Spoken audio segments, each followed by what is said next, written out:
and Continuing Professional Development Committee, Engineer Ryan K. Umali. So allow me to introduce our next speaker. So Engineer Ryan Anthony K. Umali is a distinguished professional electrical engineer, certified instrumentation and control engineer, and ASEAN engineer. He earned his Bachelor of Science in Electrical Engineering from Batangas State University and notably ranked top 1 in September 2004 Electrical Engineer Licensure Examination, demonstrating his exceptional academic excellence early in his career. With over 21 years of experience in power systems analysis, electrical testing and maintenance, as well as instrumentation and control systems engineering and maintenance, Engineer Umali has established himself as a respected leader in the field. He currently serves as the chairman of the Training and Continuing Professional Development Committee, where he continues to champion professional growth and technical experience within the organization. So ladies and gentlemen, let us all welcome the chairman of the TCPDC Committee, Engineer Ryan Anthony K. Umali. A round of applause, please. Good afternoon, everyone. And also, good afternoon to our participants sa ating online as well as the participants sa IIE office. Yan. I'd like to share my presentation. Okay. Yan. Okay.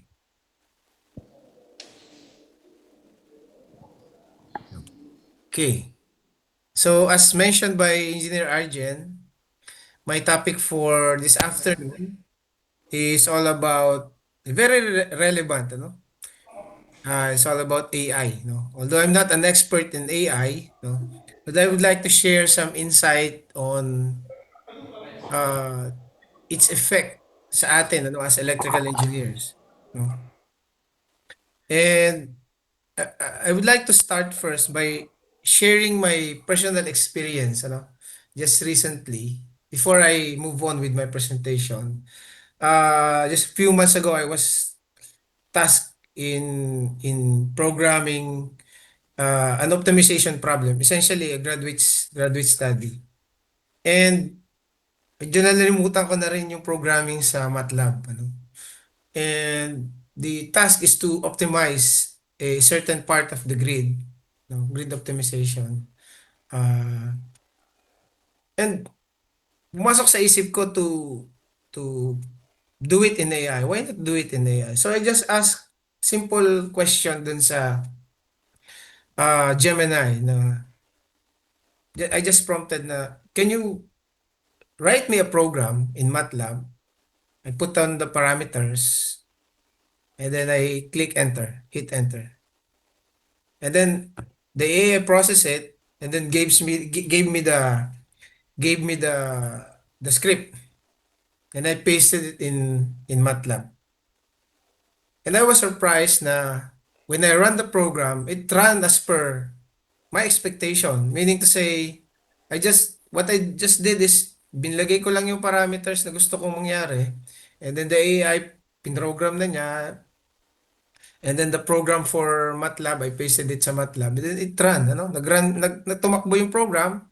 And I was able to do optimization na normally back then it will take us siguro weeks para magawa natin yung program just to do optimization. Although may mga bagong techniques, but then back then nung panahon namin using C++, medyo magtatagal, or even using MATLAB, it will take you 1 week to do the programming kasi medyo pag-isipan mo pa. But then this time we just 1-2 minutes, it's done, no?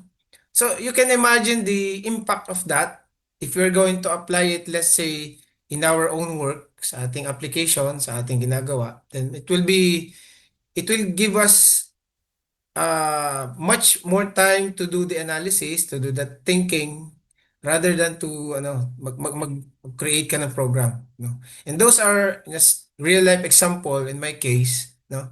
Kasi I was surprised na kaya na palang gawin yun, ni AI. So my topic for today is all about AI revolution, no?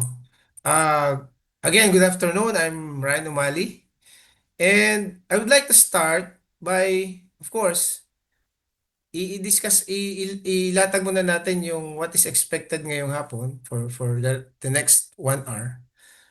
Of course, first I will define the artificial intelligence, and then I will move on to the technological enablers, what enables that AI technology, and then what is the application in our everyday life, and also in our case sa electrical engineering, ano na ba yung mga pwedeng i-apply o pwedeng paggamitan, and the cost of this AI sa ating society, particularly sa mga trabaho na po pwedeng mawala or ma-replace because of AI. And lastly, I would like to attempt to convince you that electrical engineering is somehow, no, uh, is parang proof, hindi siya masyadong affected ng AI, no? In terms of losing your job. In fact, it will strengthen us and will give us more opportunities and, of course, more challenges. But definitely, AI will not replace us. I think that's the last part that I will discuss. So we first move on with define muna natin yung ano ba yung artificial intelligence, ano? I remember when I was still working in a petrochemical plant back 2007.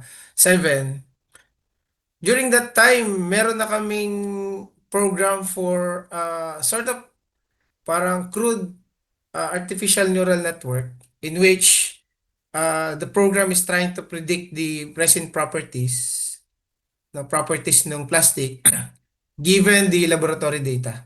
So it's like a neural network. It learns and then it updates the constants, and as the program continues to run and get the data from the laboratory, na-update siya, mas nag-i-improve siya, nag-i-improve. But here, in our modern definition, AI is simply a specialized branch of computer science focused in creating systems capable of reasoning, learning, and autonomous problem solving. So, iminimimik niya yung capability no human brain. Reasoning, no? Pwede siyang mag-reason, ano? Pwede niyang matutunan, ano? Yung mga task, calculations, programming, etc. Pwede siyang makarecognize ng patterns. Pwede siyang, and then the patterns that it recognize, pwede niyang lagyan ng reason. And that is one important or three important attributes, ano, reasoning, learning, and autonomous problem solving. So in plain terms, yun yung artificial intelligence, ano.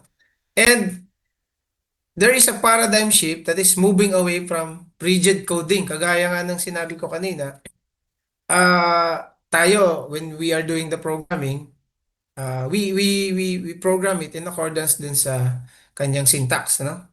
But when you say moving away from rigid programming, AI uses data to recognize pattern and improve its performance through experience, no? Kaya nga kung natitrain yung model, then pagaling ng pagaling yung performance niya, or paganda ng paganda yung performance niya. Okay? And there is such thing as training, no? Ng model. And when you say training, you are exposing the model to barrage of data, no? And then it learns based on that data. No, kaya one challenge nga na i-discuss natin mamaya is yung huge data sets involved in training AI. And kalakip nung lahat ng yan, lahat ng data is power. Kaya yung sinasabi ko sa inyo kanina na AI will not replace electrical engineers because with just one flip of a switch, we can turn off all the servers. Wala sila, no? Kaya napakahalaga ng electrical engineering because we provide the AI, no, yung power, no? We provide power. I was invited or nag-conduct kami ng training sa Bulacan together with one expert in data center. Sabi niya, sir, yung data center, akala ng iba, IT professionals. Hindi. Majority of the na tao nila is are electrical engineers because they are responsible for the efficient and reliable delivery ng power sa mga servers, no? And may mga level of criticality sila doon, of course. Kumbaga, electrical engineers are the backbone ng systems, no? Pag wala tayo, patayin lang natin switch, wala na. Or hindi lang natin i-maintain ng ayos yung transformer, wala na. Okay? So, i-discuss natin yun mamaya on other parts of this presentation. So, ang lahat ng ito ay nagmula sa neural network model. Of course, alam naman natin, back way back 2004 to 2024, no, the Nobel Committee recognized the artificial intelligence, no, yung contribution ng artificial intelligence, because of course artificial intelligence has been around for many years na, and ina-apply na natin yan even before. So the Nobel Prize Committee decided to award the two major prizes, no, chemistry and physics, no. Sa physics, because they recognize the work of yung godfather of AI, no? So inawardan siya ng Nobel Prize for Physics. And then for chemistry, yung dalawang chemist or dalawang, actually researchers sila sa AI, because they wanted to create a program, or they created a program that can predict the patterns of protein, no? in in in in back then, para magawa mo yon, it will take you maybe 5, 10 or 20 years to do that. Now what these researchers did was they created an AI program that can recognize the pattern of the protein, to the effect that you'll be able to predict a pattern in such a way that you can create a drug. I mean, help create or synthesize drugs, medicines, etc. So the application for that is really, really profound, in terms of application sa chemistry and medicine, They were able to do a drug simulation or medicine simulation sa AI, and they can create a molecule, and the the AI can predict the molecule structure. And then, after ng prediction, then pwede sila pwede sila mag-create ng actual medicine or drug that they can test. So the application, the impact is very profound, that the Nobel Committee decided to award dalawa, no? Chemistry and physics sabay to 2024. Okay? So that's how, kumbaga yun yung isa sa, kumbaga, impact ng AI sa society natin, no? And of course, the AI architecture is inspired by human brain, artificial neurons, kasi yung brain daw natin is composed of neurons processing inputs and assigning weights or variables to produce a complex decision. So, yung human brain is, ang kanyang disenyo is para matuto, mag-aral. The way you learn something is para dapat meron kang learning na dinadaanan. So dumadaan siya sa training, Dumadaan sa training. So this allow machines to perceive the world, recognize speech, understand image, and predicting future trends with high precision. So yun yung characteristic ng neural network. Of course, neural networks has marami na siyang anak, RNNs, etc. So, kumbaga, maraming evolution na yung artificial neural network. But this is the basic foundation nung AI, which is nakaangkla siya or naka-anchor siya sa concept of learning. And it's mimicking the structure of the brain, na merong inputs, then may weights, may synapses to produce complex decisions, based doon sa learnings and training. It's kaya sabi natin, learn like a human or learn like humans. Okay? So yun yung background natin for artificial intelligence, Now we move on with technological enablers. Paano ba na-enable yung ating AI? No? Of course, sabi ko nga kanina, when you're doing the processing of AI prompts, it entails big data, Massive data set is required for training. Of course, kailangan yung massive data na yan para mas maging accurate yung model mo, no? That's why it requires big data. And of course, another pillar is the computational engine or yung tinatawag natin na CPUs. Ang ginagamit ngayon is yung mga GPU, no?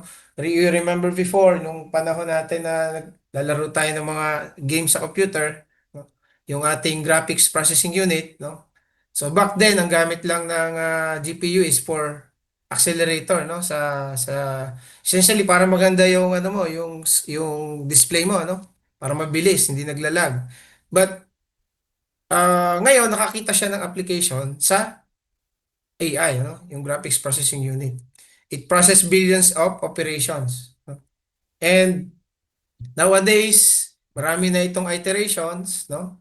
Even yung ARM architecture na tinatawag is nagiging popular na rin, ano? Kahit yung sa Nvidia na mga CPUs, yung architecture niya is based na sa ARM, ARM. Okay, so, and syempre, hindi mawawala yung algorithm, no? Because this is the blueprint ng ating blueprint ng ating AI, no? So there are a lot of algorithms like transformers, neural architectures. So later on we will discuss all about transformers. Hindi ito yung transformers natin, ano? Transformers in AI is an algorithm, ano? Or an architecture. And lastly, connectivity because nowadays, although nowadays nauso na yung edge, no? But of course, heavily dependent pa rin yan sa mga servers or data centers wherein doon nagko-conduct or doon nagaganap yung lahat ng computation, no? And nandoon yung algorithms. So we did connectivity, no? Okay? So, we move on with the big data. Ano ba yung mga data na kailangan? Of course, the volume of the data is doubling every 2 years, no? Because more and more, marami tayong natutuklasan na application sa AI and therefore, nadodouble, natitriple yung requirement natin for data. And this digital exhaust provides the training material for AI. So, without petabytes of diverse data, yung modern AI mo would lack the context needed to function in real world scenarios. Kasi maraming mga inputs eh. So those inputs represents data. No? Kaya malaki talaga yung data requirement. By 2020, this should be 2026, we have 181 zettabytes by 2026. No? So ganun kalaki yung requirement natin for data. And then computing power, no? Yung ating CPU, no? So, alam naman natin, GPU, the architecture is parallel processing, ano?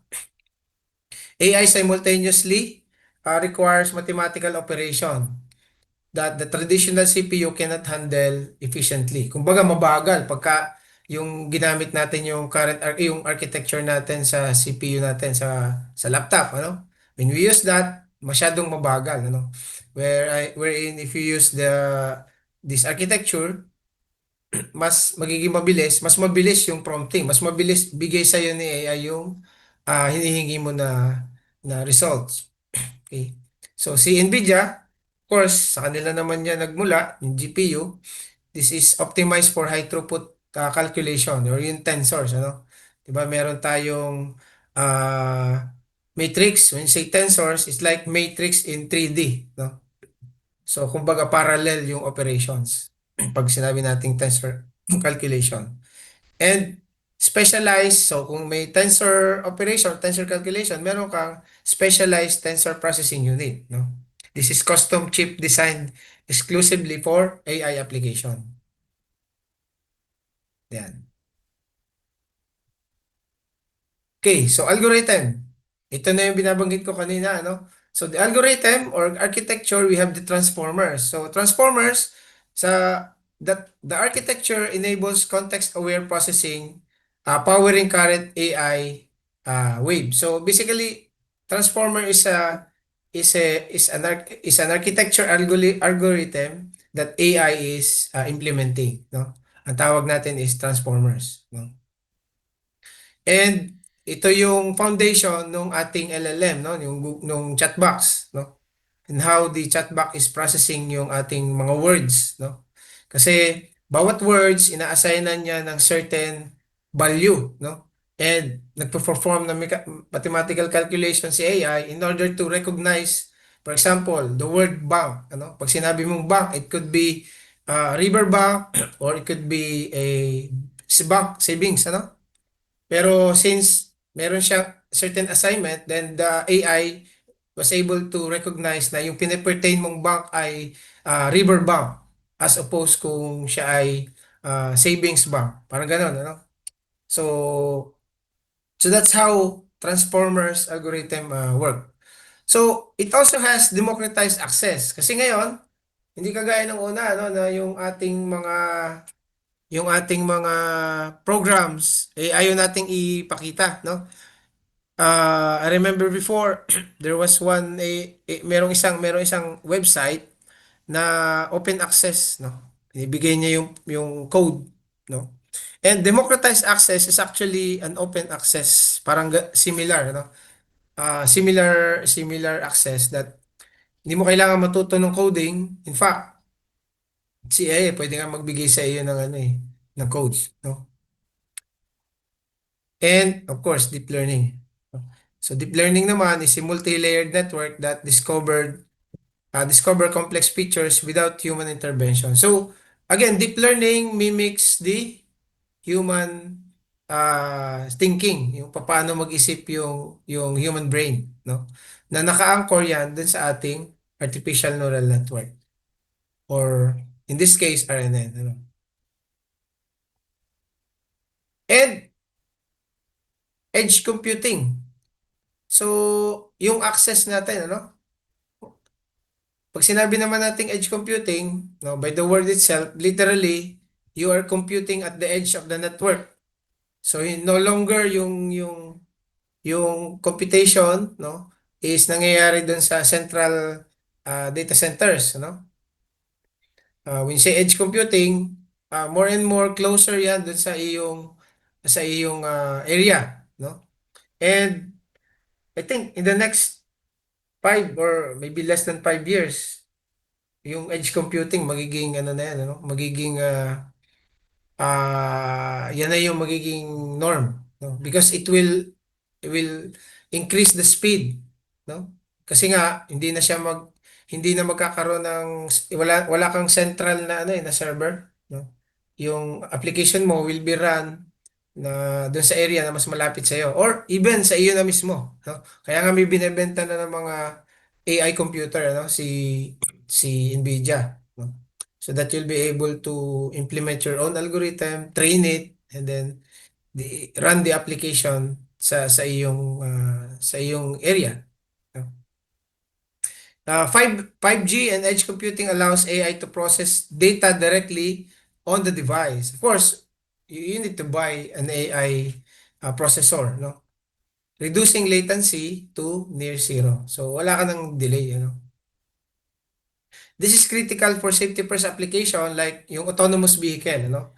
Yung implementation ng autonomous vehicle, no, yung mga self-driving vehicles, dapat yung CPU na nandoon mismo sa vehicle so that yung ano mo, yung latency mo na ayaw mo may latency kasi syempre pag may delay ka, baka magkaroon ka ng problema sa daan, yung autonomous vehicle. So it's internal na, nandoon na mismo sa vehicle yung AI CPU, no? And industrial robotics. Okay. So those are the 4 pillars, no, nung ating kumbaga AI technology. So ito, summary lang naman ito. Okay, so we move on to part 3, no?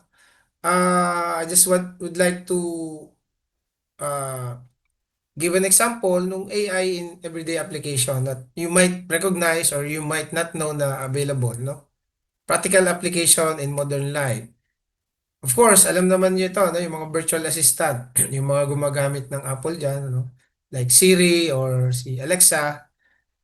This uses AI to process speech and to respond to complex command. Like, tatanungin mo si Siri, ano schedule mo ngayon? Of course, it will access your calendar, no? O Siri, check my email from Mr. Arjen or Engineer Arjen. So it will check yung access your email and then it will prompt ano yung mga email mo and then sasabihin niya sa iyo, nag-email si Engineer Arjen, emailed you on the subject of application of CPD and then et cetera, et cetera. So it will narrate yung nabasa niya dun sa email from Arjen. Something like that, ano? So, I think ginagawa niyo naman ito, yung iba sa inyo, no? Kay Siri naman, ganun din. Ano? If you want to search for something sa internet, sinasabi mo na lang sa kanya through voice, no?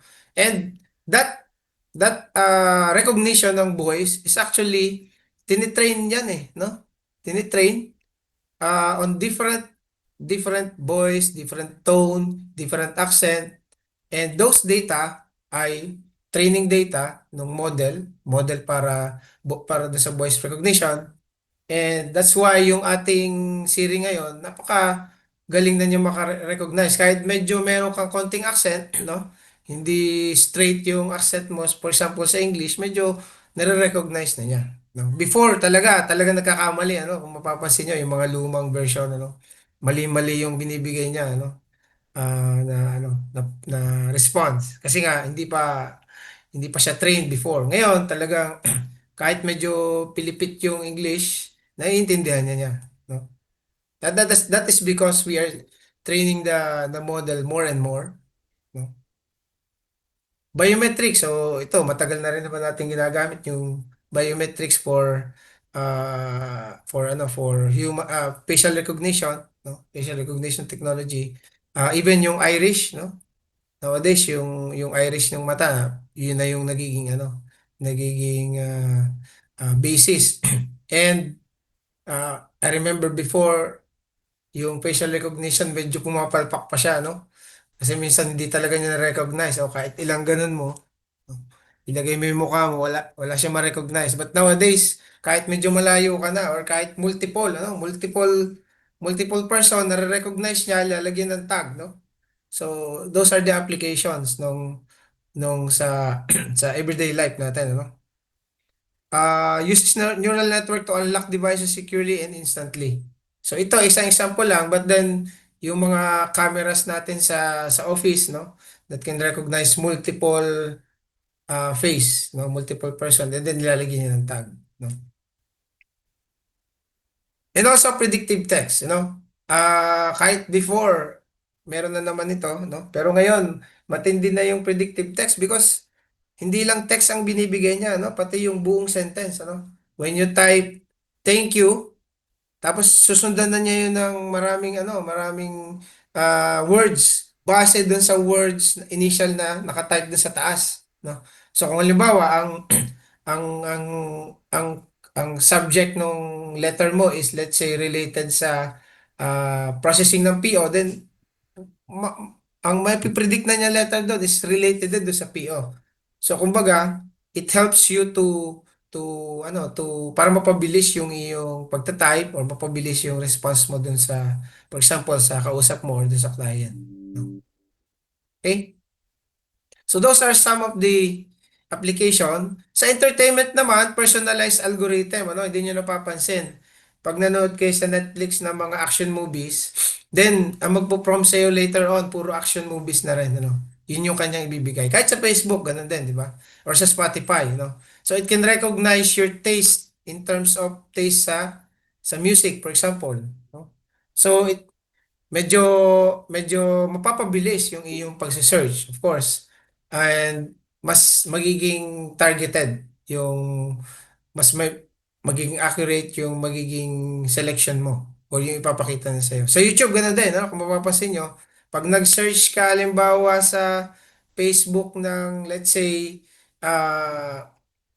iPhone, no? Then, yung mga advertisement is more on related sa iPhone, ano? Pag nag-search ka halimbawa ng, let's say, yung mga plantita dyan sa inyo, plantito, nag-search kayo ng certain type ng halaman or bulaklak, then yung mga magpo-prompt na sa inyo is more on related dun sa bulaklak, dun sa halaman, parang gano'n, ano? Because, nagkakaroon ng personalized algorithm or personalize yung selection nyo. So, may algorithm na learn nung inyong the way you search and the way yung paano mo gustong maghanap nung sinesearch mo, nare-recognize na niya. And the machine learning to curate your feed, no? Kumbaga, personalize siya. So, of course, ginagawa niya yung analysis ng viewing history and nagkakaroon ng filtering logic, no? And real-time trend adjustment. This discovery engine ensures you find content you love without manual searching. So, mas mapapabilis, no? It improves your experience in terms of yung panonood, pakikinig, and ano sa YouTube. Okay? Sa smart transportation naman, of course, kita-kita natin ngayon yung improvement sa Google Maps.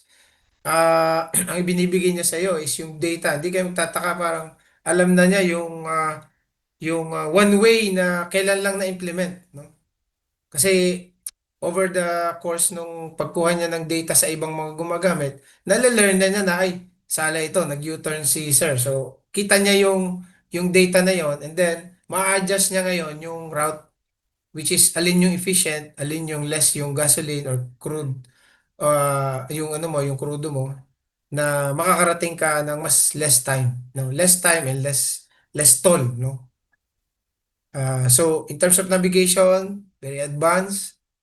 And ride sharing, no, sa Uber, saka sa Lyft, utilize AI for search pricing and driver dispatching and estimated time of arrival. So, kahit yung estimated time of arrival, kung mapapansin nyo, accurate na, no? Pag sinabi niyang mag-arrive ka sa Manila, sa office mo ng 8:35, then pagdating mo nga doon, 8:35 nga, no? Because the data is already, sobrang dami na nung nakuha niyang data that the model was able to learn it, and that efficient na yung ibibigay niya sa'yo or accurate na ibibigay niya sa'yo na prediction ng estimated time of arrival.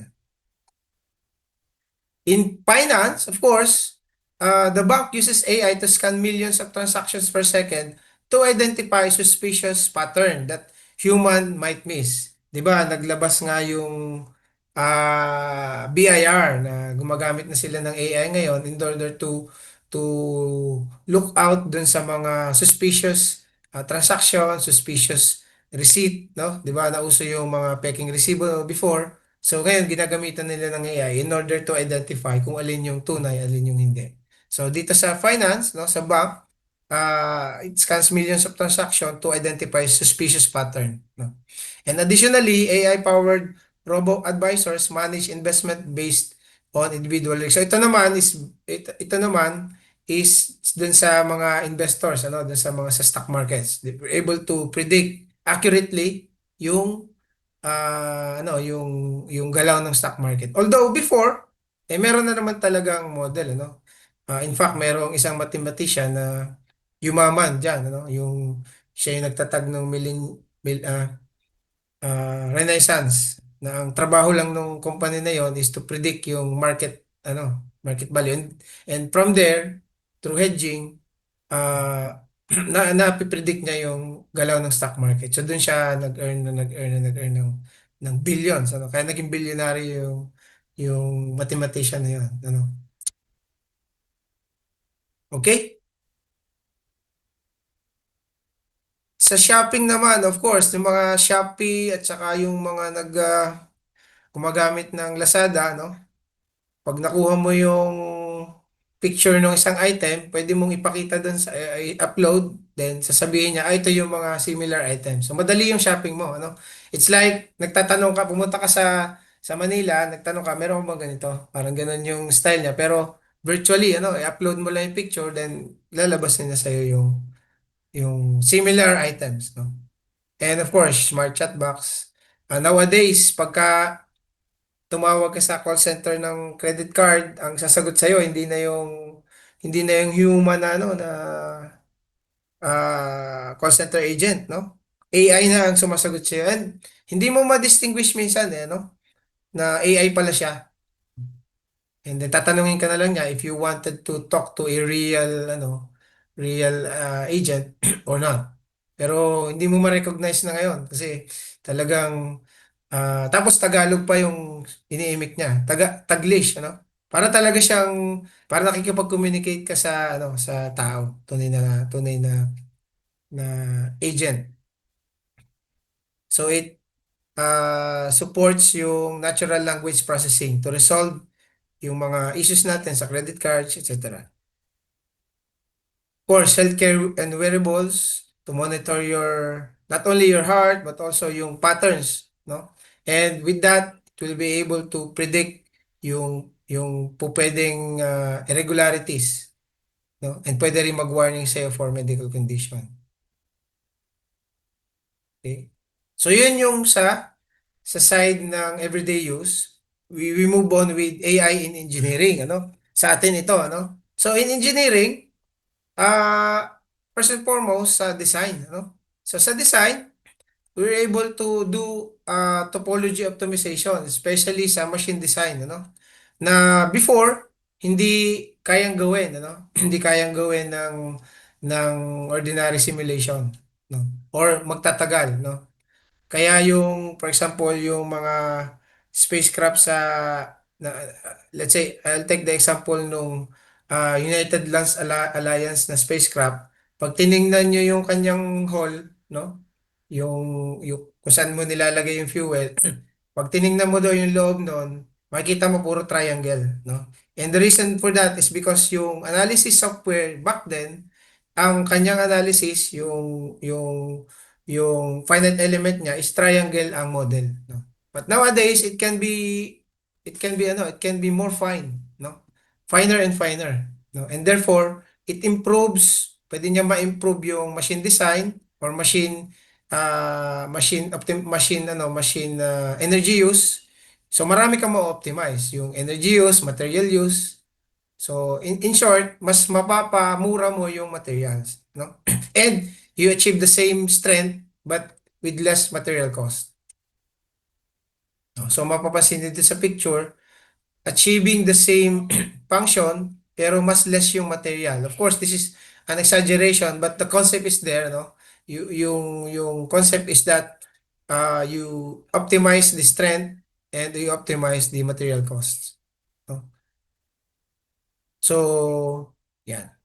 Reduce the material waste by up to 40% and accelerates the CAD workflow. Mas napapabilis niya yung pag-create ng model sa CAD. Kasi siya na nga yung gagawa. So, re-review mo lang siya. In terms of predictive maintenance, sa anomaly detection, AI nowadays are being used to monitor or used to monitor yung machine status or condition from the data ng vibration, heat, or acoustics to identify failure patterns before they happen. So, in other words, yung lahat ng inputs mo from vibration, heat, and acoustic, ipaprocess ni AI yan, and then the AI will be able to tell you kung ano yung possible na cause nung failure, no? So anomaly detection, and since you'll be able to ano to do that, then may ensure mo na yung industrial assets are only serviced when necessary. Kumbaga, optimize yung paggamit mo sa kanya, optimize yung scheduling ng maintenance, no? Maximizing uptime and equipment lifespan. And mapipredict mo na din yung remaining useful life, no? 'Di ba sa atin yung ating power transformers, we usually predict the life of the transformers using DP, no? Degree of polymerization. So kung accelerated siya or normal aging, in this case, of course, using the oil analysis data, mas magiging accurate yung prediction mo ng degree of polymerization or yung bottom line na remaining life ng transformer. No? So it calculates exact remaining useful life metrics for mission critical components in energy sa atin and then sa aerospace. No? Yung mga makina ng eroplano, kailan yung next maintenance niya, kailan yung optimized maintenance. Kasi alam naman natin, pag may maintain ka ng aeroplane, mas ano yan, costly, no? Kasi kailangan mong take out from service, no? Malaki yung mawawala kung hindi pa kailangan i-maintain pero na-schedule na siya for maintenance, no? In automation and robotics, human-robot collaboration, modern robots use reinforced learning or reinforcement learning to adapt human movements and complex assembly tasks, no? Yung mga robots nowadays, madali mo na siyang maturuan ng kanyang movement. In fact, gagalawin mo na lang siya, di ba?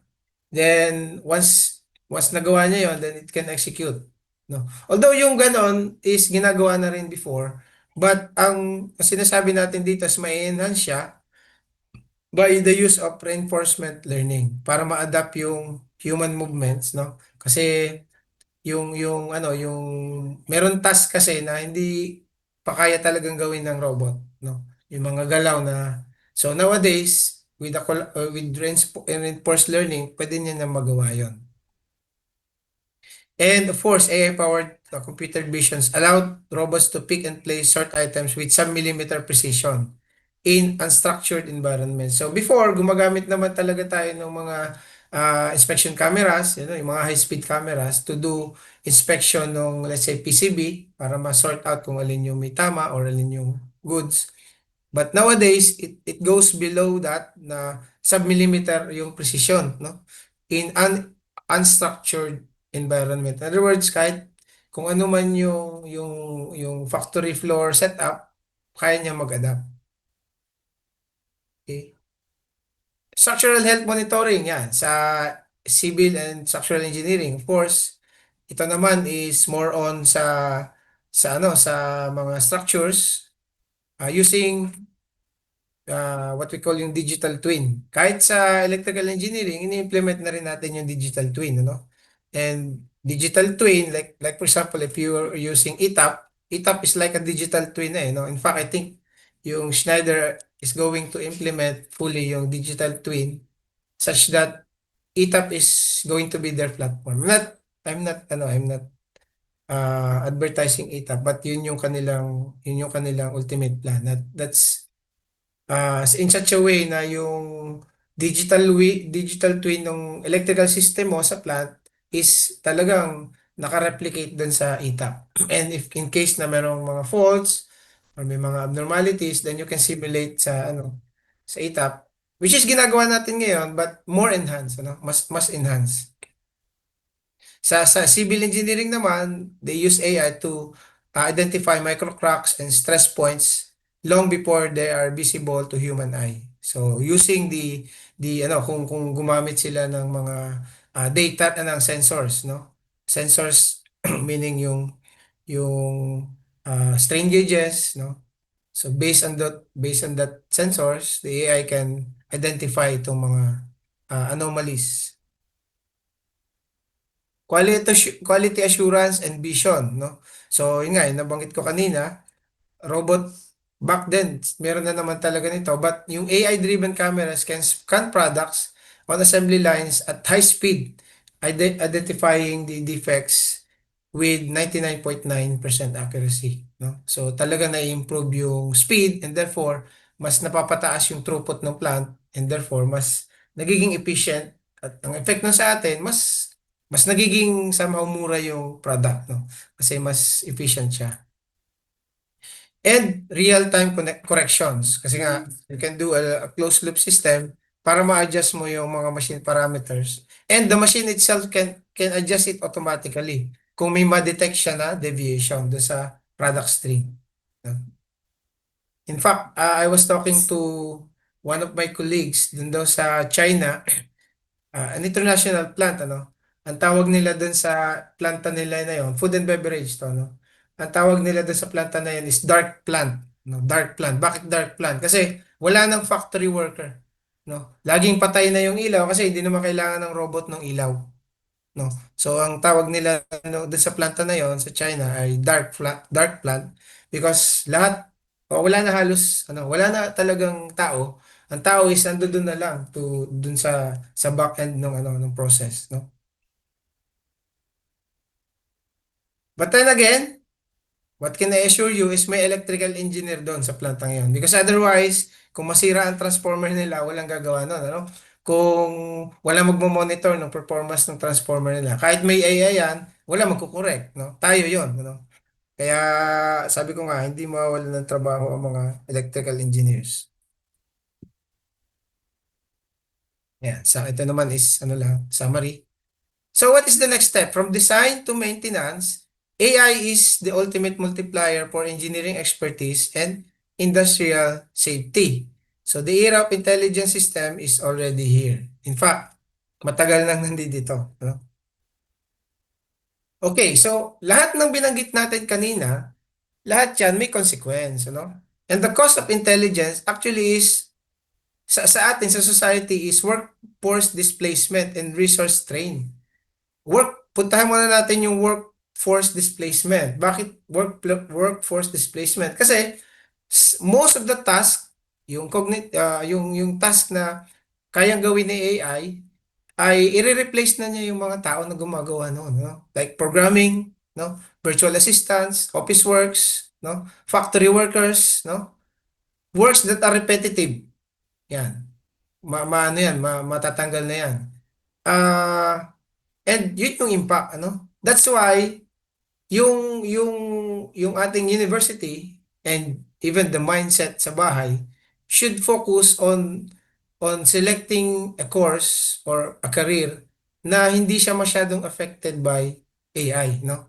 So, kahit nga yung accounting, di ba? Pwede sabihin ng account, ay, hindi nyo kami pwedeng palitan kasi ganyan, ganyan. In fact, pwede, ano? Kasi it's data processing, no? And reasoning and analysis.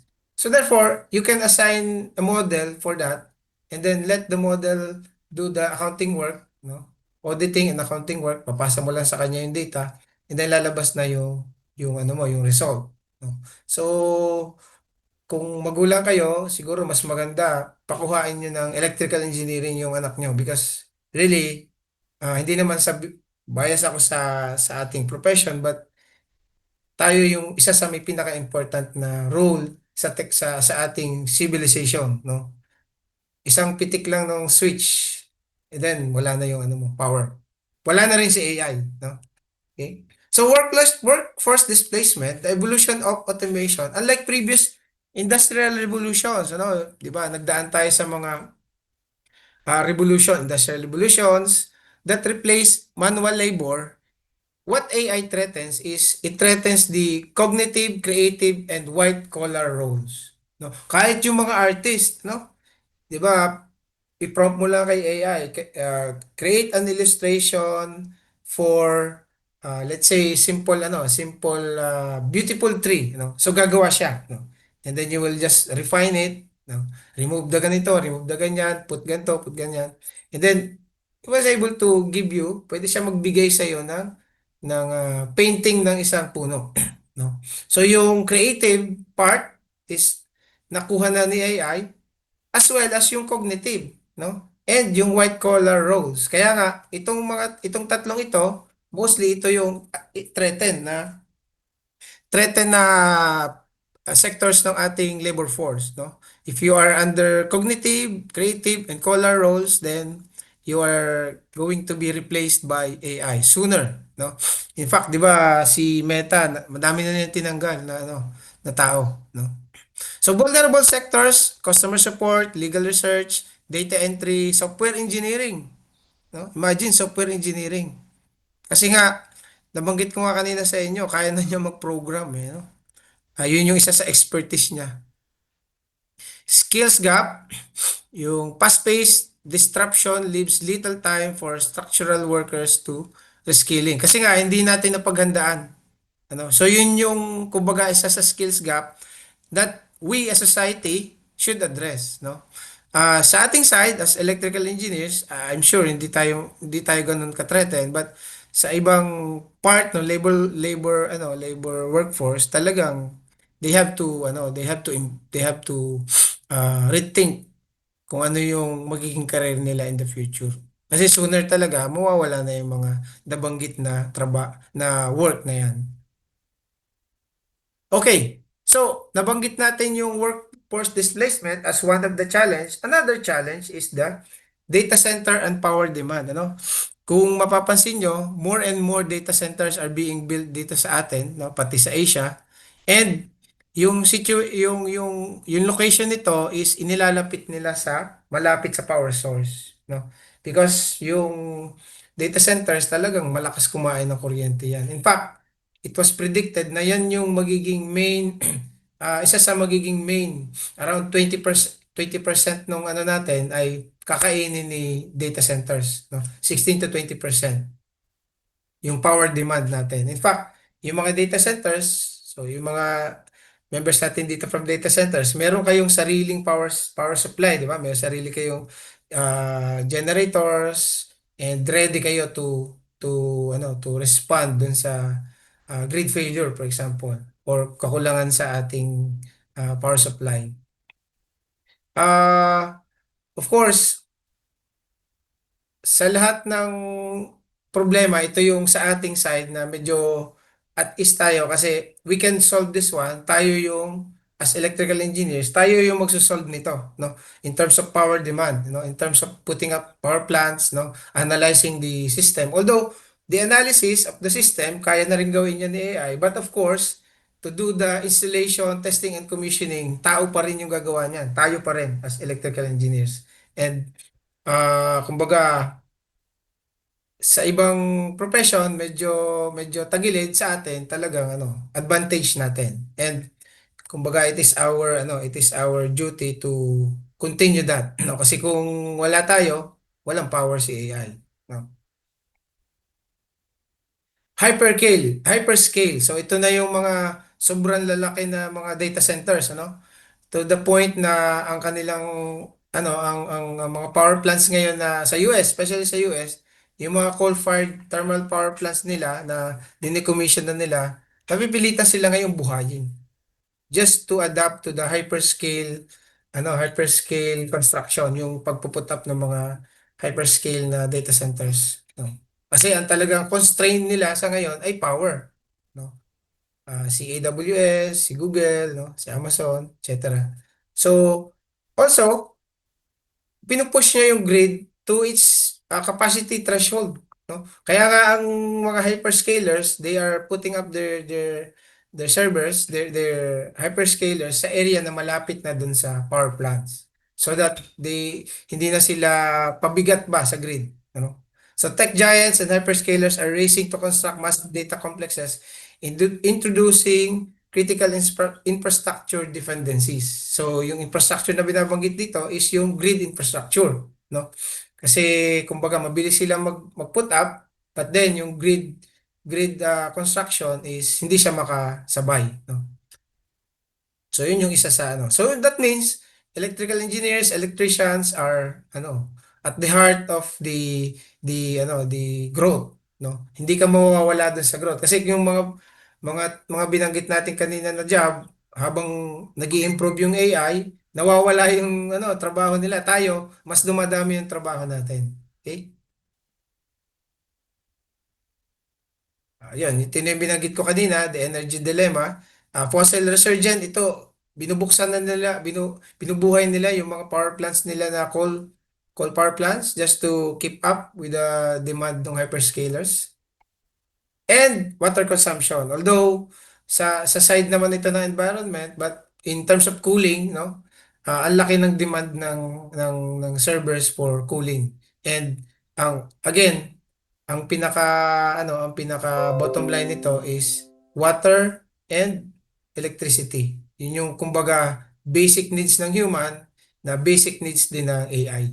So isa doon is pinoprovide natin as electrical engineers.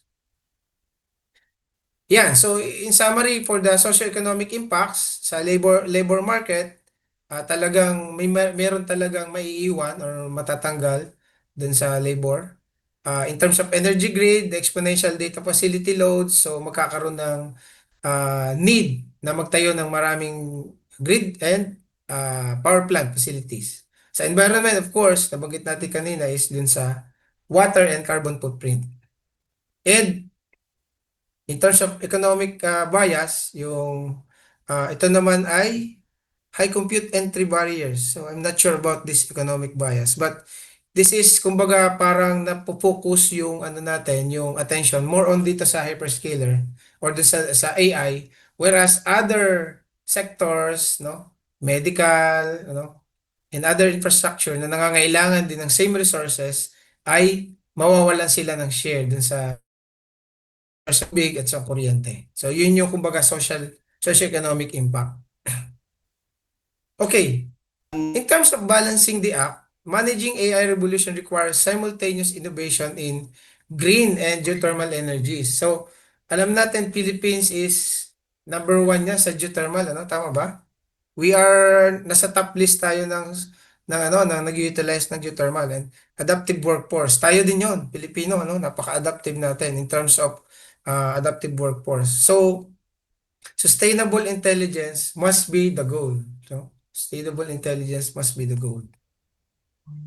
Okay, lastly, last part, the electrical renaissance. So, nabanggit ko na rin halos kanina ito, that we have the unprecedented opportunities for electrical engineers because of the large demand dun sa power.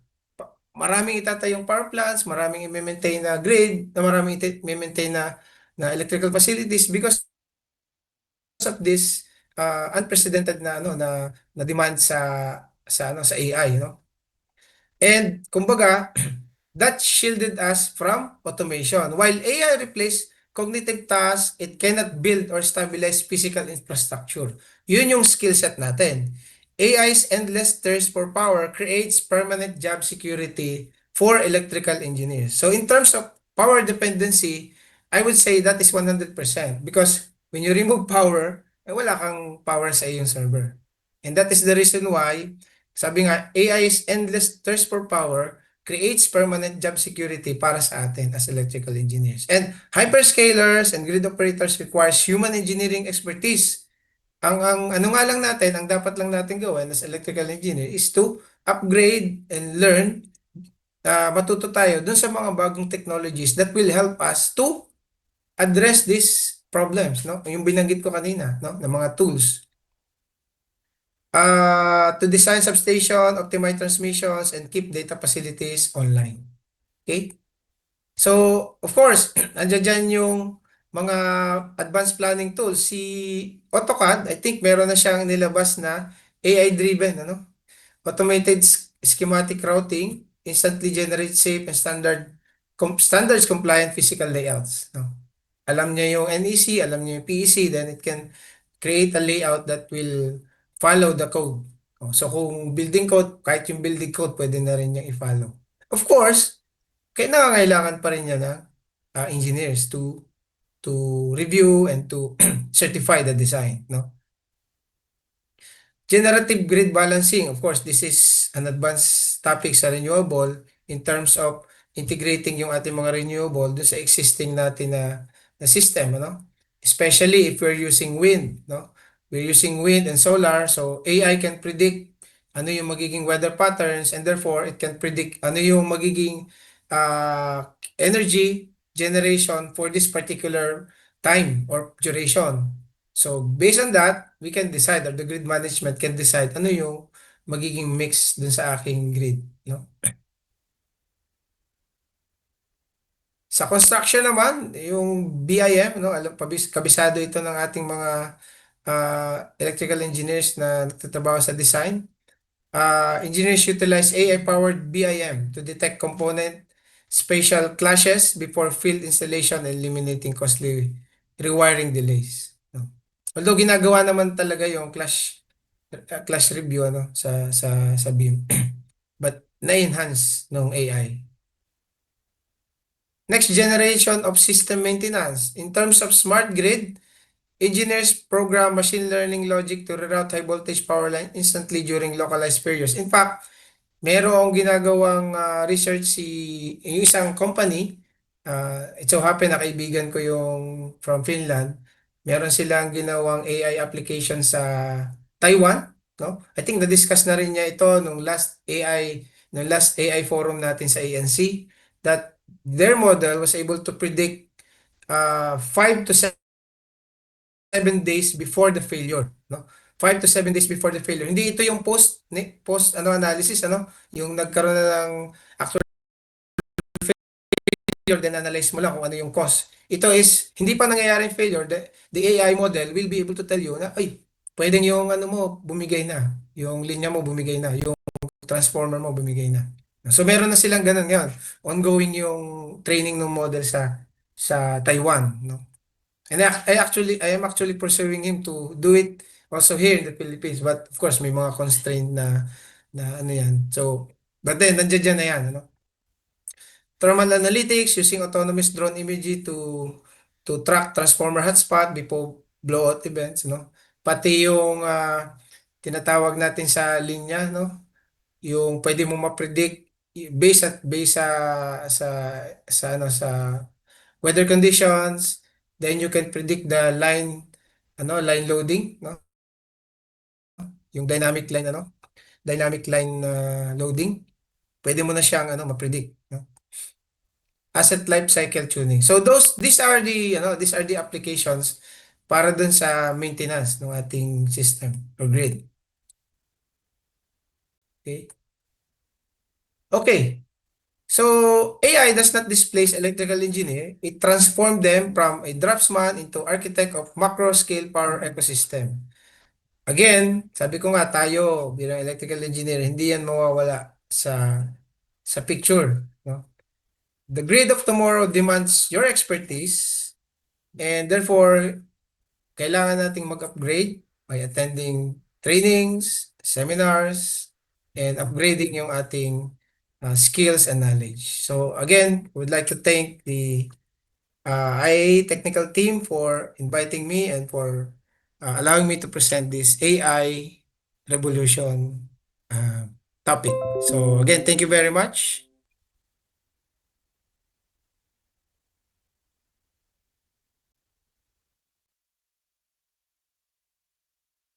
Back to you, Sir Arjen.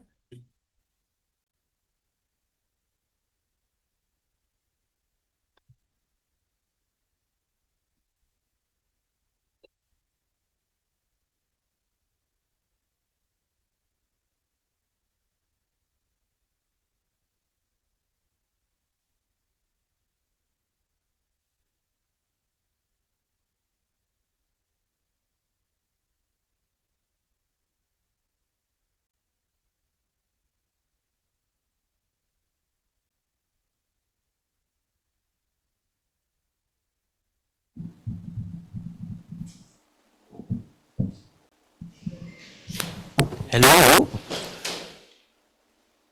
Hello? Yes, sir. Back to Ayan, you. audible na po ba, sir? Yes. Ayun. And once again, thank you so much nga po. Once again, Engineer Ryan Anthony K. Umali for that very informative talk about AI revolution. And sir, may mga questions lang tayo dito, sir, from our participants online. So, first question, sir. Hindi po ba aabot sa point na ang AI will be capable to even create electrical design for building based on electrical standards? How will this affect our careers as EE? So, ito In nga fact, po yung pwede mo lang na-discuss. gawin. Yes, pwede mo lang gawin yun actually. That's what I have discussed. But then, of course, it still needs engineers to certify it, no? AI can design, AI can create in just mabilis lang yun, seconds lang. But still, para para payagan niya ng regulators, ng OBO, ng DOLE na gamitin ng tao or install, it still requires engineers to certify it, no? Kaya kumbaga, kahit dun sa design stage na yan, kahit pa sabihin mong ginawa yan ng AI, it has to be certified by the electrical engineer. Kasi yun yung nasa batas natin, yun yung regulations, no?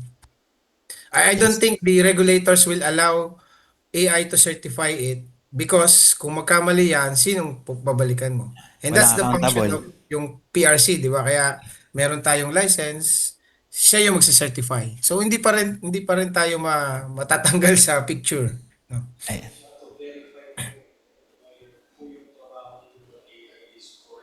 Yan. So additional info from our face-to-face participant, it is still needed na i-verify pa din kung accurate ba yung ginawa nung AI-generated na design.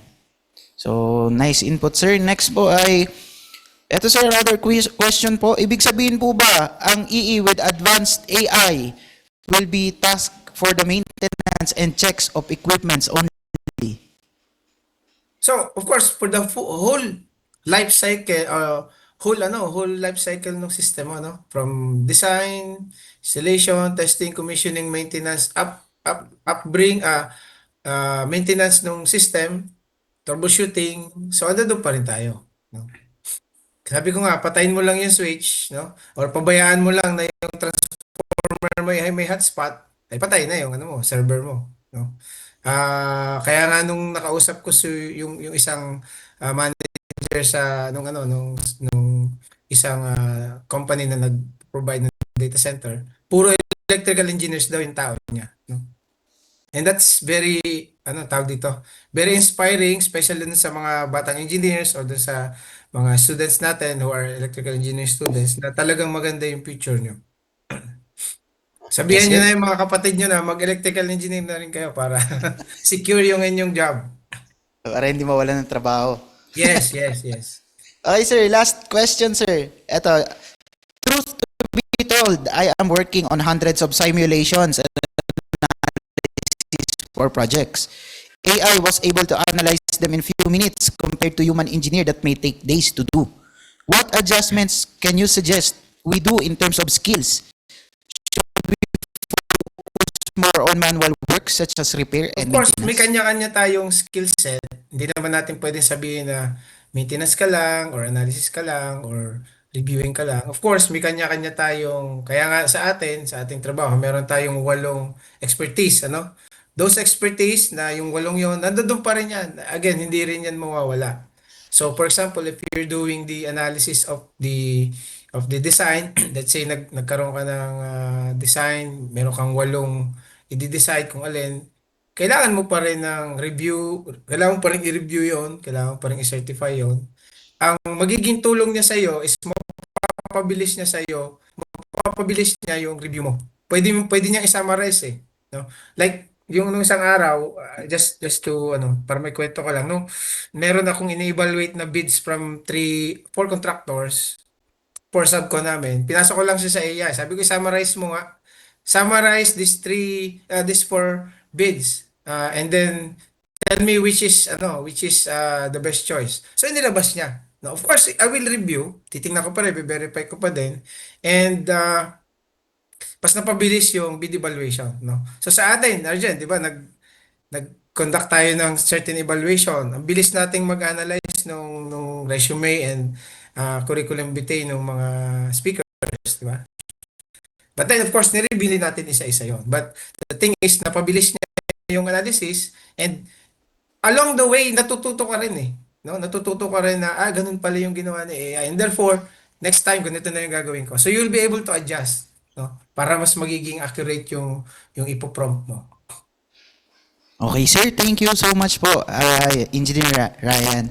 And now we are going to proceed po sa awarding ng ating Certificate of Recognition. So, allow me to read the citation. Institute of Integrated Electrical Engineers of the Philippines Incorporated would like to present this Certificate of Recognition to Engineer Ryan Anthony K. Umali for imparting valuable insights as resource speaker on the topic, the AI Revolution, during the 2026 Technical Summit held on June 27, 2026 at IIEE National Office, signed by Engineer Frederick R. Calamlam, the National Secretary, Engineer Joseph Darren Claire S. Solicar, National Vice President for Technical Affairs, and Engineer Robert U. Mabulay, the National President. Once again, thank you so much po, Chairman Ryan.